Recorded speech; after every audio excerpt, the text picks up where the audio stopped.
আচ্ছা কোনছে আল্লাহ বড় না মানুষ বড়? ধরো গাদা, তুই কার হাতে কার জোড়া দেশ? কোড়ায় আল্লাহ আর কোড়ায় মানুষ।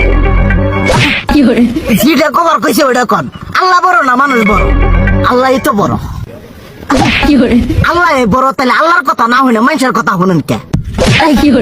কি কইতাছস? কি আর আল্লাহর কথা মানে না মানুষের কথা মানে? হ্যাঁ, কি আর মানুষের কথা শুনেন, তাই না? আমনে যে ওই দিনকে ডায়াবেটিসের রোগ নিয়ে যে হাসপাতালে গেলেন, ডাক্তার আপনারা কত কিছু খাবার না করলো, সব কিছু না খাই এখন চলতেছেন। তাহলে আল্লাহ যে আপনারা কইছে যে হারাম খাবার না, সুদ খাবার না, কই আপনি তো কাম কাজ বাদ দিয়ে এলাকার আমাদের টাকা পয়সা না গায়ে খালি ওইলে দিয়েই খান, নিজেরা টেও হালাল ভাবে কামাই করেন না, ওই সুদ তো না করে টাকা করে লাভ আহে ওইলে দিয়ে দিয়ে চলেন আর পেটা বড় বানাইছেন। শুনেন একটা কথা কই, হারামের কোনোদিন আরাম নাই। হালাল পথে রুজি রোজগার করেন, প্রয়োজনে এরা বেলা কম খায়েন, তাও শরীর পিণ্ড ভালো থাকবো।